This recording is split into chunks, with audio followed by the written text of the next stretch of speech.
So, the other day, I was doom scrolling through Twitter.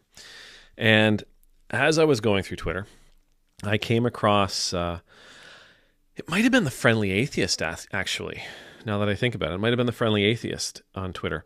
But there was a clip of Kirk Cameron talking to some interviewer. And Kirk Cameron, the actor, remember from Growing Pains, right? Man, I used to dress like that guy. I used to dress like his character. Drives me nuts. The t-shirt and an unbuttoned shirt over top of it. Anyhow, got me a date with a girl that I had a crush on because dressing like that, strange. Anyhow, Kirk Cameron. So Kirk Cameron, he's full on Christian, right? Like he's full on. He's living that life. And he's pretty loud about it.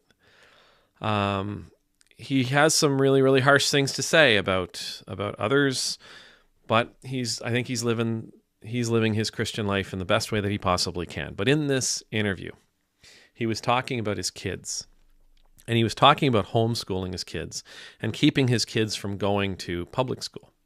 And how that's what we should do, because if we send our kids to public school, they're going to come back socialists and Marxists, and they're going to come back, I don't know, maybe they're going to come back gay, they're going to come back trans, they're going to come back and blah, blah, blah, blah, blah. But the bottom line is we send our kids to public school, they're going to be indoctrinated, and they're going to come home, and they're not going to be the same kids we sent. They're going to be harmed, they're going to be damaged. So we should be homeschooling our kids. That way we get to control what they learn. We get to control how they learn it. We get to control the subject matter, all that kind of stuff. Now, I'm not against homeschooling. I'm not against homeschooling at all. I think for many children, it's the right option. For some families, it's the right option. I'm not here to argue for or against homeschooling. I'm sure that people that homeschool their kids have great reasons for doing it, and people that send their kids to public school have great reasons for doing it. My wife and I, years ago, when our two oldest were in high school, there were some things going on. We weren't terribly happy with some of the things, and we, for literally a day, we talked about it. And when I mean a day, I mean we talked about it for a whole day. We really gave it a lot of thought, and then we were going to pray on it. We talked about all the pros and all the cons. We talked about the work it would take. We talked about what it would save. We talked about how their lives would be different. We talked about the things they would lose. We talked about the things they would gain. We went through the gamut. And we did talk about the subjects and the things that they would be learning, not only from teachers, but from other students, the whole works. Now, when we said, okay, we're going to think about this, we're going to pray on this, we're going to let this germinate. We came back and we decided to leave our kids in public school. We're going to leave our kids in public school.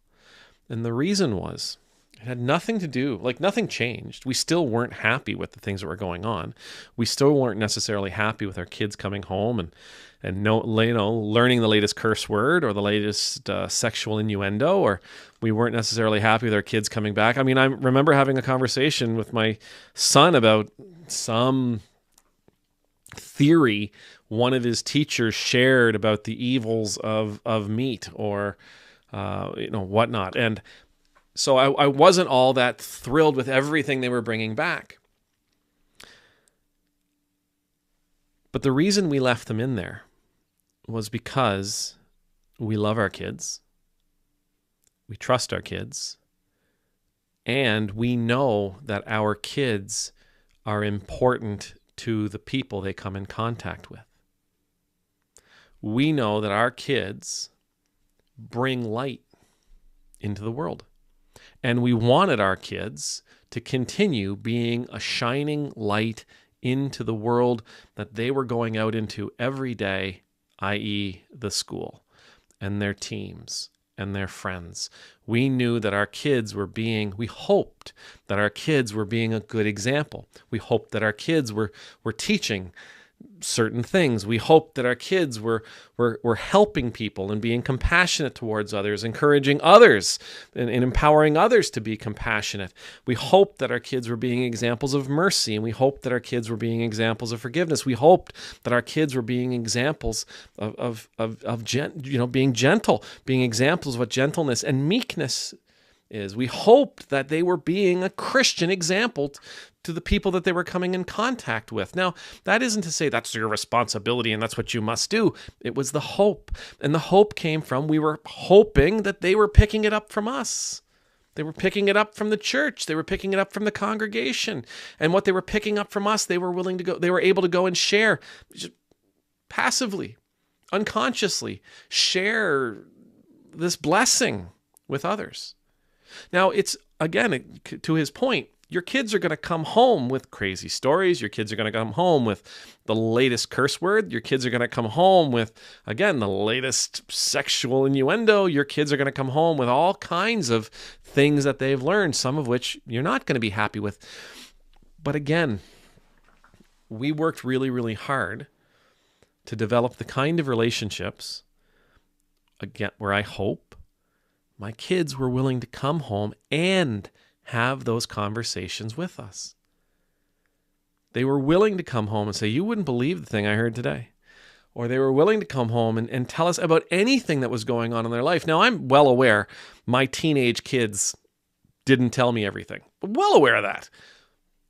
But the opportunity, our sense was they should know they're always welcome to share whatever they want. That they're always safe to share whatever they want. Because if it's safe for them to share whatever they want to share with us, if it's safe for them to share the latest curse word, the latest sexual innuendo, the latest Marxist theory that some teacher has been sharing with them, then it gives us an opportunity to speak into their life as well. We can have that conversation. I don't have to worry about my kids being indoctrinated if my kids are willing to talk to me. I don't have to worry about my kids being indoctrinated if they're inviting me into the conversation. I don't have to worry about my kids being indoctrinated if they're willing to have a back and forth, if they're willing to listen to another thought on the subject. You know, your kids go to school. Sure, they come home with all kinds of craziness. But they're also bringing to you what's going on in the world. And again, as a Christian, this is another point, but as a Christian, I want to know what's going on in the world. I want to know what's going on in that school. Because if I know what's going on in that school as a Christian, maybe I can help. Maybe there's something I can do.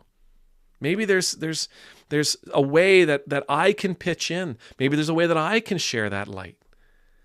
The idea that we should be the idea that we should be protecting our children in this fashion. Listen, there's enough for us to protect our children from. There's enough for us to protect our children from. But I want to equip my kids. More than anything else, I know that I can protect them from these 10 years in school, 12 years in school. Sure, I can do that. And I can protect them from the world for these 12 years. But that's not equipping them for the world that they are someday going to have to go and step out into. I need, more than to protect them, I need to prepare them. More than protect them, I need to equip them. And I need to empower them. And I need to help them. So again, when they come home with that crazy Marxist idea and we can have that conversation, that's me teaching them how to be critical thinkers. That's me teaching them that there's another side to what another authority in their life has shared with them. It's teaching them that it's okay to doubt and it's okay to question even the most staunch authority that they bump into. But I just can't see how I can do that if I've got them wrapped in bubble wrap. if I've got them wrapped in a bubble, and if I'm hiding them away from the world, I can't see how I can possibly be teaching them and training them to go out into the world, to be Christ out in the world, to be his hands and feet alive and active in the world. I can't imagine. I can't see how I'm possibly training them to do that if I've got them sequestered in the home.